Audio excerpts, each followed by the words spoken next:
So we're going to put some things together. We're going to approach an inclined plane problem from a work and energy perspective. So let's assume this is a rough incline. We have this object sliding down the incline, and I want you to go ahead and draw the free body diagram.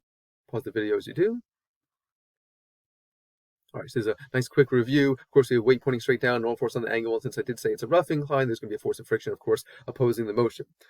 Okay, so when we do work and energy problems, we still draw free body diagrams because, of course, we know our equation for the work done by any of the forces is F delta x cosine theta, where each force could be associated with a different angle theta. And so the free body diagrams help us visualize where these angles are.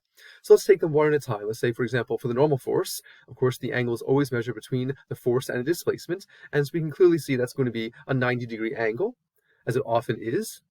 And so in this case, cosine 90 is 0, and so the normal force is doing 0 joules of work. That's not going to be every case, but it certainly happens in a lot of problems. What about for friction? Well, of course, the friction opposes the motion, so that angle is 180 degrees. The friction is doing negative work, trying to take energy out of the system. Great, this is all very straightforward. The problem comes when we start to deal with the work done by gravity. And if you've been paying attention, back when you're doing problem number 5 in the homework, this became a bit of an issue. Hopefully you figured it out, but I'm really going to spell it all out here. And really, there are 3 different ways to approach the work done by gravity. So let's go through all 3. First of all, we do WG, the work done by gravity is mg delta x cosine theta. Great. But here's the problem, is that we usually use theta to mean the angle of the incline. But let's draw what's actually happening here, right? We know that theta in the equation has to be the angle between the force and the motion. So pulling those vectors out of the picture there and drawing them near each other, here's weight pointing straight down, there's delta x pointing down the incline, whereas theta, well, it's this over here. We should definitely be able to see that is not the angle of the incline. In fact, if I sort of extend these lines here so we can visualize where the incline is, the angle of the incline is down here in the lower right. That's obviously not the angle of theta. So what do? Well, students who have been keeping up with the extra practice problems already have an idea of what we do. We're just going to call the angle of the incline something else. It's traditional to call it some other Greek letter, so I'm going to call it alpha. Now, just in case you're not sure what this looks like, I'll just make it a little bit larger. There's the Greek letter alpha. It's sort of like a script A, but it's a little bit different from that. And really, it could be anything else. It's just traditional to call it alpha. And so we'll do that. So we're just highlighting the fact that the angle of the incline is just not the same as the angle theta that we use in the equation. Otherwise, it can get very, very confusing. So this is a very good strategy to use. Now, of course, there are other ways to approach it. Some students will say, well, what do we normally do in a free body diagram for an incline? Well, we take the force of gravity and split it into its components. All right, so if I do that, now I've got mg sine alpha pointing down the incline, mg cosine alpha pushing it into the incline. And once we draw the components, we should be able to see, well, it's not the whole force of gravity that's doing work, right?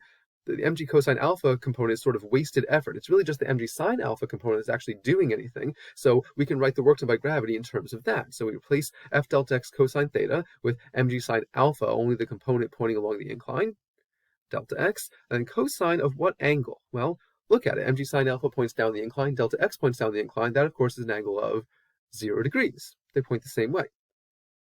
Cosine 0 is 1, and so really we now have that WG equals just the component of the force of gravity, mg sine alpha times delta x, and this is a completely valid way of going about it. But now other students will say, well, wait, we have another way to do this, right? We have a little equation relating the work done by gravity to potential energy. So why don't you pause the video and write down that equation, or if you don't remember it, go ahead and look it up. And here it is. WG equals the negative change in gravitational potential energy. There are a lot of little details in this equation. Make sure you have them all there, all the subscripts, the negative sign, the delta. It's all really, really important. And now let's see how we can use this to find the work done by gravity as it slides down the incline. Well, we'll replace the equation with mg delta h because, of course, the mass doesn't change and g doesn't change. It's just the height that's changing. And then, as always, we split up delta h into final minus initial. Now, remember, we always want to define where we're calling the 0 point for height, and most students would say, well, probably the lowest point of the problem makes the most sense. We'll say the bottom of the incline is the height of 0, so we'll say hf equals 0, which means it goes away here, and look what happens. These negative signs will cancel, and we'll just have it as equal to mg h naught, the starting height of the block on the incline. And so here's another completely valid way of finding the work done by gravity. Well, we look at these 3 equations, they look kind of different here, but let's play around a little bit, right? If you take a look at the third one here, we can relate h naught to delta x by sine alpha, right? We should be able to see sine alpha is h naught over delta x, so we can then say h naught is delta x sine alpha, right? Oh, wait a second. Look at this equation and the middle one. They're literally the same thing. mg, delta x, sine alpha. So, of course, these two will get us the same answer. But what about the first one, mg delta x cosine theta? Well, look at the triangle here. What's the relationship between theta and alpha? Well, of course, you know your geometry. They've got it up to 90. So in this case, theta is 90 minus alpha, right? That's how you find it.